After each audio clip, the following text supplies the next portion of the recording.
Okay, welcome to the Funemployment podcast. This is the next episode, and today I have a special guest with me. Go ahead and introduce yourself to the world. I'm Roxanne McDanel. All right, and you were the makeup artist for Funemployment along with 30 other jobs, right? On Funemployment? Yep, so same kind of thing everyone else did. Your hats just kept building and building up. Well, it's just more you traded a hat each day. Oh, really? Really? So, okay, so this is what I want to talk about. So, going into Funemployment, how did Christine, and Christine's behind the camera, by the way, if you want to say hi, Christine. Hello. So she's the one manning the cameras because, you know, we have producers who feel like not showing up. They're funemployed and they feel like not showing up to do a Funemployment podcast. It's fun. And I tell them they should come and they don't. So one of the producers might come. I like to call them the B&B, B-Rad in Boston. So yeah. Like about 15 minutes in the middle of a question, that's a very intense moment. The door open up and be like, yeah, exactly. And then we're just going to stare at B-Rad and shame him. And we're just waiting. I'm just like a golden retriever waiting at this door, just fucking waiting. So when you got involved with this project, what was Christine approached you to ask to help do this project, or was it? How did you get involved with it? So it was a friend of a friend of a friend, I believe.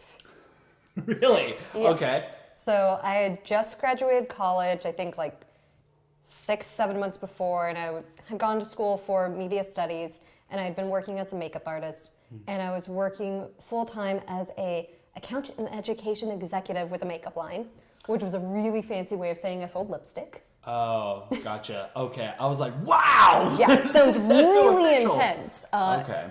The title was way more than what the job was. But I was doing that full-time, but I knew for a long time I'd wanted to do film, but had no idea how to kind of jump into it. And one of my friends was chatting with a friend of hers at a bar, and he was like, oh, so, tell me about your usual group that you're here with. And she kind of went down the line like, oh, this one's this one's this, they do this, they do this. She got to me and she's like, I'm Roxy's a makeup artist. She's doing this right now, but she really wants to do film. And he goes, oh, well, I actually know someone. She's going to be making her first feature. Can always see if she needs a makeup artist. Really? So I remember now. Yeah, Who yeah. was- It was CJ. Yeah. CJ. And so he gave us each other's contact info, and I messaged Christine. We talked on the phone, and I was very, very panicky on the phone. It's like, I don't know what I'm doing. You don't know who she was. You didn't know. Never met her, anything. Gotcha. So you guys only met each other over the phone, really? Yeah. Okay. And Wow. when I first came on, there was actually another makeup artist that had already started the production. Mm-hmm. So I came on to be the assistant, which I was so excited about because that meant I would get to learn and I would see how things Yeah. were done. And I was emailing her and asking her a million questions, probably being really obnoxious, but I was so panicked. Mm-hmm. And I showed up on the first day ready to assist, and she was not able to make it because her kid got sick. Oh, great. So then you had to take the reins then, right? Mm-hmm. Okay, great. And that was how I became the makeup artist for it. Wow. So due to one's unfortunate circumstance, you had to be the one to step up to the plate. Yeah, there was a couple minutes of me walking around a corner, crying and freaking out, and then Right. I was like, going to okay, ask, on a great. scale of 1 to 10, 10 being like the world's on fire and 1 like I'm so chill, like. Oh, it was like a 15. So you were having a panic attack. You were having a stroke. Yeah, because I nearly didn't show that day because I was already so panicked that I had a friend at work talk to me into going because I was just told, I was like, I don't know what I'm doing. I can't do this. It's going to be better if I just don't go. And she was like, yeah, no, you should go. Yeah, because they have no makeup artists and you are literally the Well, only it wasn't one. even that. Oh, At really? that time, I didn't find out till I literally got to set. Oh, the moment you got to set, she was gone and you, someone came up to you and were like, so hey, I never met this makeup person. artist. Yeah. So I got This is there, you now. didn't Wow. even know where I was supposed to go. It was haphazardly hi, I'm this person. Hi, nice to meet you. Okay. And then it's so by the way, in true Christine style, so they actually can't make it today, so you're going to be doing that. So you're good, right? Great. And we were matching looks from another day as well that I didn't know. So we had to like quickly like go through footage. It's like, it looks like it's this, so okay, because they're not actual continuity photos. No. So it was a fun learning moment. Oh my god. Pause, because B-Rad's here. Fucking B-Rad. That asshole. B-Rad. B-Rad, how dare you? I'm so sorry. We're gonna gab like gals tomorrow. It's gonna be great. But it's way cooler if you do. And then Kelly just murdered everybody. Like, Are we actually recording or should we pause? we should probably. We're still recording. Oh, we okay, are? just wanted to check. Now a feature program. Okay, well, we have our 1 out of 2 producers. We're 50% there. B-Rad. Hello. So yeah, he's here now. So going back into Funemployment after we were so rudely interrupted. So you started off first day, showed up to set, and you were like, "Oh, this person's not here anymore. Oh, I'm in charge now. Yep. I'm the one leading the charge of hair and makeup, and this is." Having never been on a film set before. Having never been on a film set. So, but you did mention you do makeup. Did you do hair too? I knew the very basics. Just of like, the I can basics? do a braid. I kind of sort of know how to use a curling iron. Yeah, It was a gotcha. lot of that, like just knowing enough to like fake my way through it. Because once again, I thought this was going to be my chance to learn the right ways of doing it. And so then it very quickly was like, oh, I got to go home and like actually figure out how you're supposed to do things. And then lo and behold, you look around and Christine's having a panic attack and Kelly's Well, that day, out doing her own thing. that day was as per usual. It ended up being like so chaotic. There was like no time to realize most people were Yeah. freaking out themselves. Because we started off in one location. And then we ended up going to a nightclub, and we filmed a big like nightclub party scene with a ton of background and everything. Nightclub party scene. It was supposed to be the launch of a product or something like that. Yeah, was it the startup thing? Yeah, it's the one where there were 3. They went and they were playing a contest. It's like, oh, Right. That's an investor. That's a Yes, I remember. Okay. Oh, that scene. That was Okay. my first day. That was your first day. That was my first day. I'm glad you remember this. I don't remember. I remember this Wow. because it was so traumatic. Okay. Because I had no idea what was happening, and this was how like naive I was. I was like, oh, we have all these people that need to have their makeup done. Okay. So every single background that was there got their makeup done that day. Even though you maybe saw like 3 of them like in focus. Yeah, I remember there was like maybe 1 or 2 extras, maybe. And then there was those 3.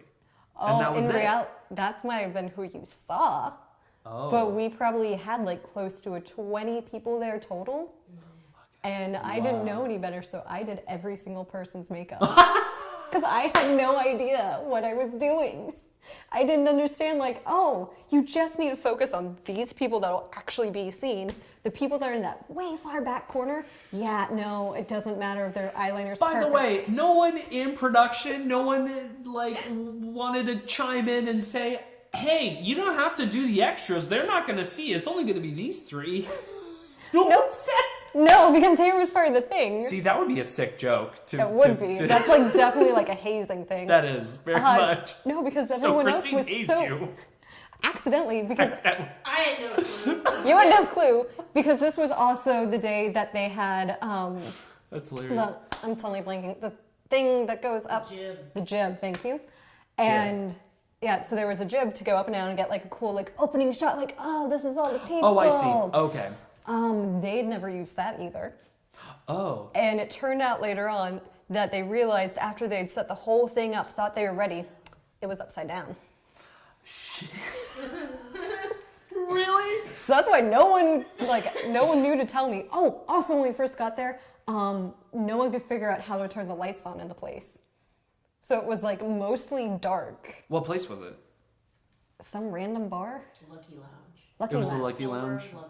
It's closed now. Was that when what's his face was like hanging out at a bar and just kind of like typing away at his computer? No. That one's Austin Java. That was Austin Java. Okay, gotcha. Yeah. All right. No one could figure out how to turn the lights on. So that was like an hour of everyone's time trying to find the light switch. Oh, great. And I don't think they ever did find it. So at one point, like I learned to do makeup on set using like essentially strobe lights. Strobe lights. And there was no G&E? There was no lighting department? There was no lighting department. Gotcha. And that was like an ongoing thing of the production is every day it fluctuated between you'd show up and there'd be like 10 people there to work. And then the next time you go, there was 4 people there. Oh my God. So you would, like, every single day you just show up and you're just like, I hope everybody is here. If not, all right, we'll just run and gun. It's like, that was when it became like, cool. Oh So there's no one here God. to do this job. So, You only need to pay attention to this thing for this long, so then you can do this thing while that's happening, then you can switch to that. No, okay. So that's going to be my next question is, so when you actually do hair and makeup, at what point did Christine just say, hey, you're going to be this department now? It was a day-by-day thing. It was a day-by-day thing. I think being script You guys supervisor... were literally flying by the seat of your pants. Oh, we were. You guys, wow. So the jobs I remember doing was, every time was hair and makeup. Wardrobe was kind of a community thing of what did people think looks good. With like, I think Kelly was tracking the continuity on that. Right. And then script supervising was also kind of a, well, who can do it right now? Sweet, here's the notepad. And just like learning like, why are there columns? Oh, that's for this, this, and this. Wait, what was that first thing? Yeah, for what? Yeah. I think the most insane one that I was given to do one day, and I did it for one shot, and then it was decided I should never do it again, Yes. was being the boom up. Oh my God. And everybody was boom up at that production. And Kelly, you, Christine at one point. Jesus Christ. I'm pretty sure at some point some of the actors held the boom. I think she mentioned that. Jeez. Oh my God. So I did it for one setup, and then it was like, yeah, no, you can give that to someone else. Yeah. Because I Roxanne, couldn't. you're in the shot. Oh no, there was so much. Boom is in the shot. But Roxanne, Boom's you in the can't shot. move your hands. Like, Bring but it closer. It's Now you're too tired. close. Like, this is really heavy. I could not understand like the fact like if I went like this, that the boom heard it. So I kept like I was you just very kept fidgety. twisting it? I was I fidgeting. am too. Okay. Yeah, that's what I did at one point. I just kept like fidgeting with the boom pole at one point. Yeah. It seems like it shouldn't because this thing is there and then you've got that thing. So why is messing with that and make that pick up noise? And all you want to do is just kind of like wave it around and you just want to play with it, you know? But I never had to do it again after that. You never had to do it again. Nope. But primarily your job was hair and makeup. Yeah. So you did that majority of the set? Oh yeah. Anytime I was there, that's what I was doing. And then it was just a thing of By if proxy. something. Yeah. Okay. And then Christine will be like, hey, so we don't have so-and-so. Can you do this? Yep. That's a great way to show up to your work, by the way. It's like you're working at McDonald's. It's like, hey, you're going to flip burgers. By the way, you're going to take out the trash. Oh, and you're going to do the fries, too. So Oh yeah. I'm going to take a break now. See ya. And then a lot of the crew also ended up doing small roles in the film. Like in the film? Yeah. You made a cameo. I did. Hang on, let me try to guess. Okay. You made a few cameos. I did? Oh, you did. Oh, I did. I only remember one vividly. Which one? Being a waitress. Oh, you were also in Halloween. You were a waitress? I was also when? The waitress. That's right, Halloween. Cut. Oh, okay. You cut away my shining moment. I delivered a beautiful piece of cake. And then I think This is the first time she's hearing about. so traumatic. And then I'm pretty sure I ate the cake afterwards. Yeah. And then you were in 2 more cameo shots? She was also in the background in Halloween. She was in a fox costume. Oh, really? Oh, that's rad. That's cool. Okay. And then there was another one? I feel like you were a workout gear at some point. I don't been. remember. It was, yeah, it really was a thing. Like, I was we going to showed say, up. were you... Now it's tradition. Was she... Did you sit in on the startup meeting? And like I think that was filmed before I joined. Because I know you... Oh, really? Yeah. Oh, okay. You were an extra in there. Yeah, I was an extra. And the startup... Yeah. Their Oh, first... no, you were in that. The pitch, Shark Tank. Oh, where it was like a bunch of people at that So hotel. so she was there. I was. Okay, so I thought I recognized. Yeah. I was like, oh, okay. I was, because now I remember I purposely tried to show up not looking very nice to avoid being thrown in, and I was still thrown in.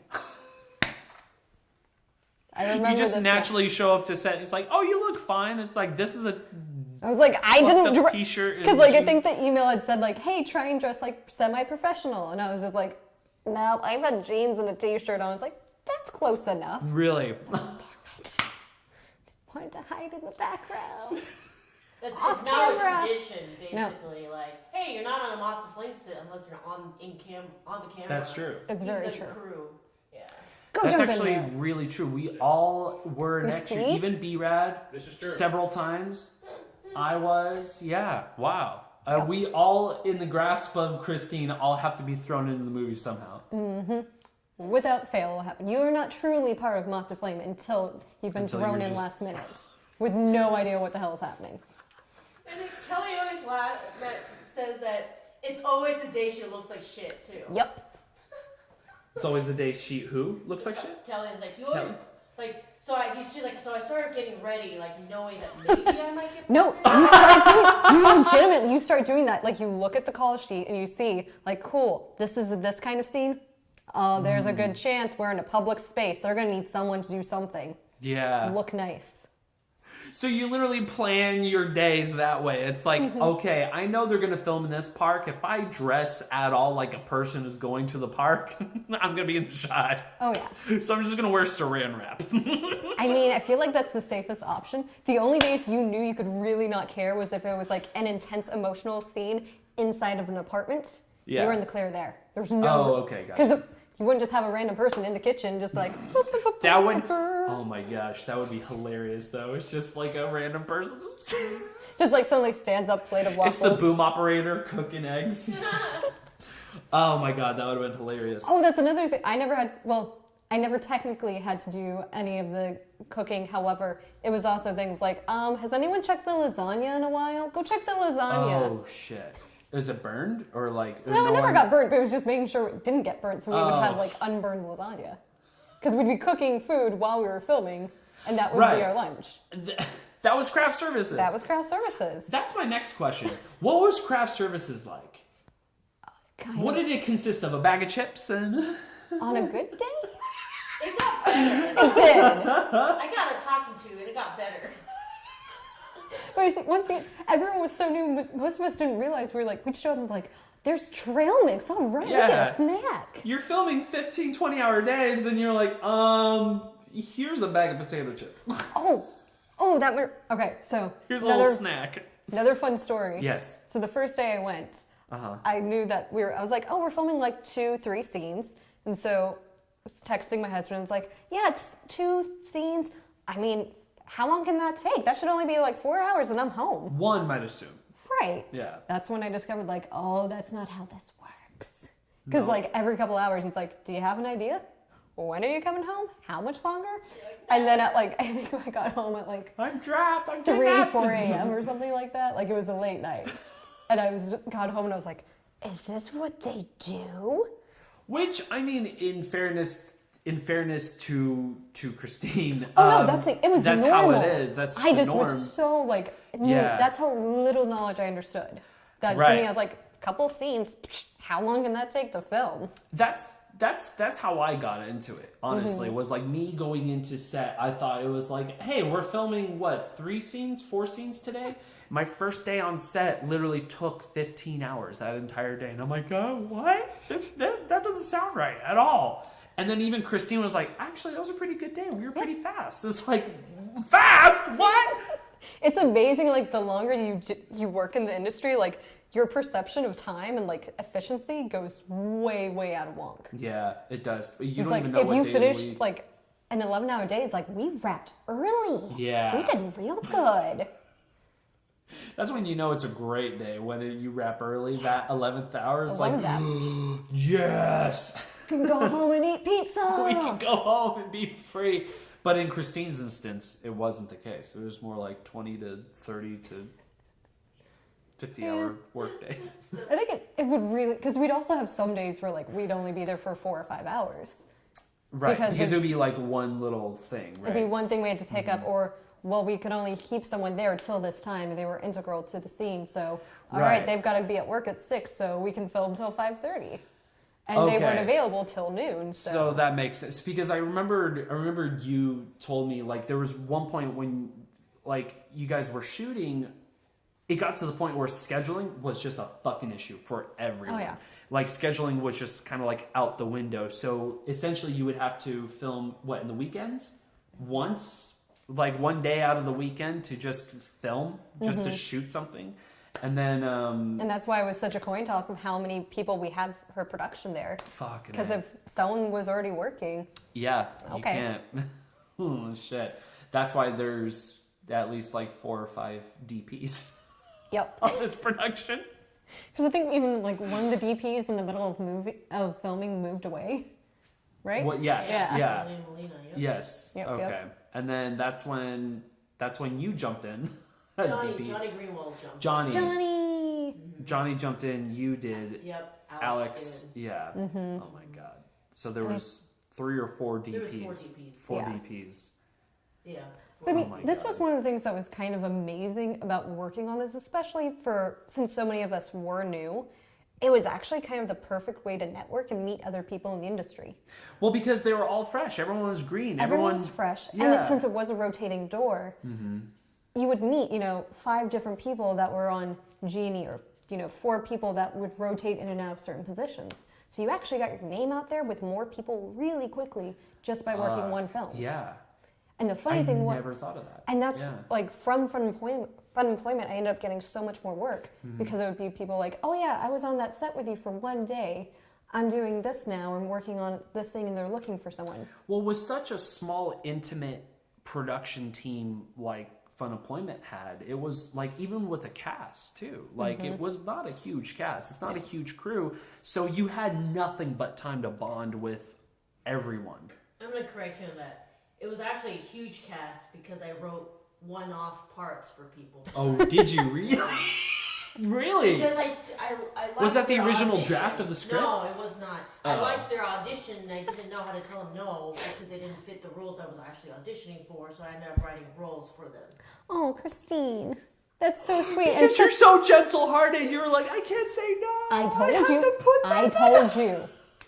The nice one. That's so sweet, Christine, but that's also a terrible idea. Yeah. That's why our cast is like 50 people, probably more than that.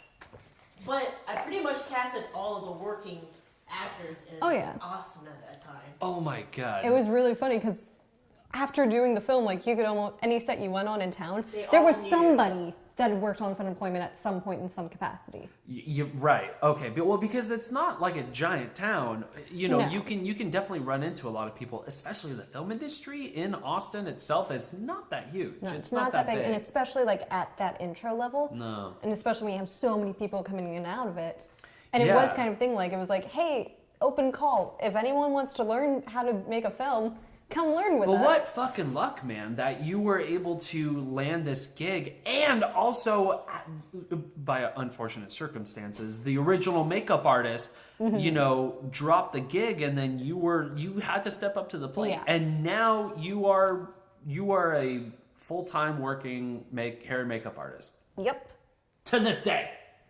5 years later, here we are. Dreams do come true. How many minutes are we in? Let me look. Yeah, but no, dreams do come true. Dreams do come true.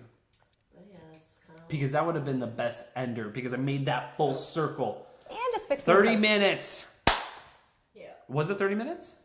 Yes, 30 minutes. But we spent a good 15 of that chatting. Oh, just chatting? And also B-Rad and... God, be rad. Yeah, be rad.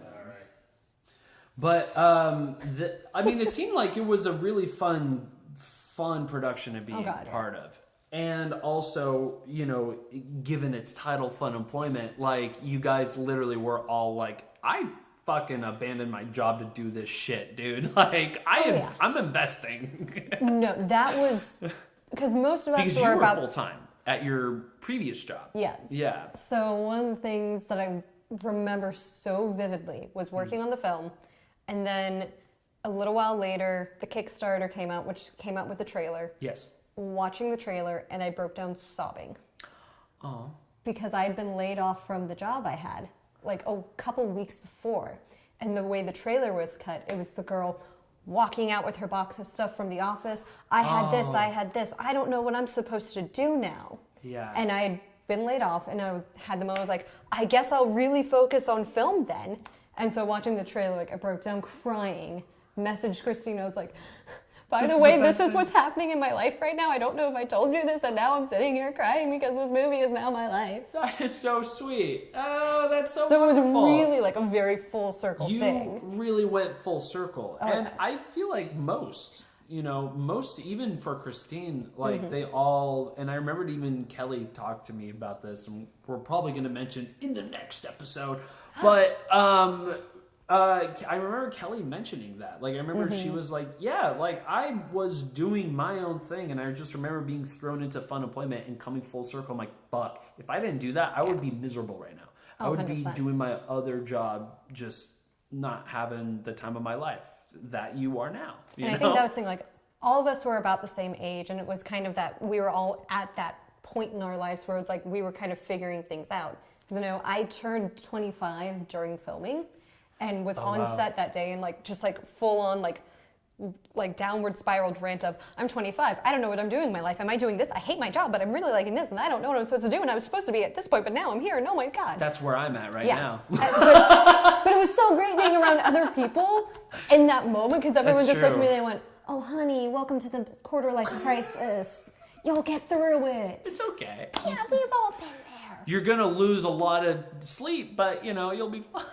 In the long run. Yeah, Come I think together. that was the beauty of the film, and I didn't even really realize it. We were all at that crossroads of we were all in some real jobs. I just ended my real job, Yeah. but we were just wanting to do something different. Yeah, and it was scary. And you want to do something creative, and you want to do something that you were super stoked about. Yeah. And then you took that opportunity and ran with it, but fucking A, I bet all of you guys, not just Christine, I bet all of you guys were having a mild fucking panic attack inside. Like, 100%. hey, if this doesn't work out, Christine, fuck. Yeah. Like, I don't want to go back to my other job. That's now I look at it, I'm like, It was man, so, very meta. like, everything about it. Like I said, that's why, like, when I saw the trailer, like, I broke down. Because it was just like, this is our lives on film, and we just made the film about our lives, and oh, dear God. Yeah, no, it's funny. I look back, I'm like, man, that was this film would not have worked any other time period in our lives. No. It worked because we were at the same place, same time, same crossroads, and we were essentially making a film about ourselves. Yeah, and with none of us realizing we were making a film about ourselves. Yeah. And I think even the weird thing for our age group is we were our age group was a weird one in that we were raised with this whole very traditional idea of you're going to go to college, you're going to graduate as a woman, you're going to get married, you're going to have kids, and by the time you're 26, you'll have your life set up and your family set up, and that is where you go. But in your head, you're like, fuck that. We were raised with that at a very young age, and then about halfway through high school is when logic started shifting. But it's still so always engraved. high school. It's still so engraved from the time you're 1 year old to being 16, 17. That's what the plan was. To suddenly like, well, but you don't have to do that. Even though culturally it wasn't that way anymore, we still felt like, no, we're behind schedule. No, yeah. But in reality, we looked around and was like, oh shit, we're all behind schedule, we're fine. You all need to get caught up. Yeah. It's like, as long as we're all failing, we're failing together. We're not that person. No. Well, and that's the beauty of it too, is like you guys can fail together. Like you guys can fail. No, but I'm serious. Like you get, because especially like the little guerrilla filmmaking that I did, quote unquote, back in high school, like my friends and I, we didn't know what we were doing. Craft services to us was like candy bar. Like that was us. That's still craft services. It's Give me a still bag of Snickers and I will be so Oh happy. my God, I can slam a bowl of Snickers any day. Ooh, or the little fun-sized Twizzlers. Those Twizzlers, you're never a Red Vines girl. Oh no, You I were love both. always I love both. really? I'm weird. It depends. In the mini size, I like the Twizzlers better. Full size, I go Red Vines. Really? I know. That I'm a should be monster. illegal. I'm a monster. Yeah, I should see if that's illegal or not, because that doesn't sound right. Either one or the other. No, but I remembered like even talking about this with you, Christine, like the time that you spent on this project, the time, the money, the emotions, the tears, the blood and the sweat that you invested into this film, it shows it. Like, especially when you guys get that chance to see it in March. Yes. Is that the release date? Yeah, March. Oh, so exciting. You didn't know we had a date yet. Yes. Yay. So in March, when you guys do watch it, You can pre-purchase it. There's a link. pre-purchase. Yes, you can. You can pre-order it through the link in the description Is of the the link podcast. below? The link Somewhere. below, somewhere. It should maybe below. I don't know. But if you're listening to this, it's not below because you're listening.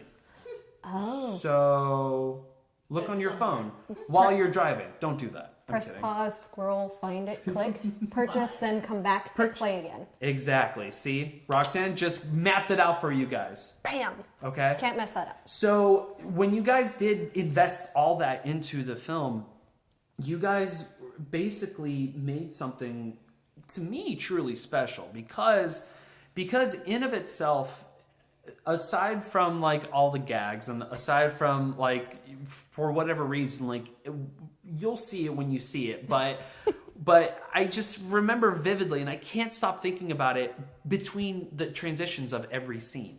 So after each scene, it looks like a different fucking movie. Every single time, it looks like a different movie. It's just every single shot's like, whoa, that's different. Okay, I guess we're rolling with that. But it's awesome though. That's kind of the amazing part about it. Once you go halfway through, it's like, okay, this is how it is. I like it. It's kind of like watching like the creative process of everyone. Yes. Of like, especially because we had so many different people running the camera. You got so many different perspectives. So it's like seeing this like kind of roller coaster of like, this is this person's style developing here, and then they went down here and did a weird thing, and then it's back to this. Exactly. That's exactly what it is, because you guys are literally working out the kinks of like, okay, I guess this is how the camera department does this, or I guess this is how I guess I'm gonna do all 20 people's makeup and not tell anyone. And then we never see their face at all. We just see the back of their head. But my God, they looked beautiful. Damn straight they did. Oh, Damn great. straight. I swear it's the best makeup of my life. That person, if they had just turned around. You were the one who gave them an extra 20% boost in confidence. Absolutely. So they could sit there and pretend to talk like no one's business. Exactly. Let's touch. Yeah, so do it maybe like a exit out, and then we'll bring Jason back in here, and then we'll keep going. Okay. Like, is Jason here? Jason! Sorry. Okay. All right. Well, this concludes it. This is it. We talked. We did. We talked to Roxanne. She was so lovely. She was great. Where can people find you? On Instagram. Let's plug your Instagram. Can we do that? Yes. All right, let's do it. We'll plug the Instagram. It's at Roxanne_McDanel. I keep it nice and simple. It's my name. Roxanne_McDanel. Okay, Twitter? No? No. Cool. No. Sick. Keep it visual. Makeup artist. Instagram's it better works anyways. for visual. What am I going to do? Tweet about doing an eyeliner? That doesn't work. That, or, if there's a really cool, like, ice cream shop down the street. I do love ice cream. That's true. I do have an active Stay list. tuned. And Watch cut. Funemployment. Watch Funemployment, March 4th. 4th. Pre-order now through Vimeo. Link below. Link Maybe. below or in the description. Yeah. Okay? B-Rad? Watch for the next episode too. Watch for the next episode of the Funemployment Podcast. We are wrapped. Yay!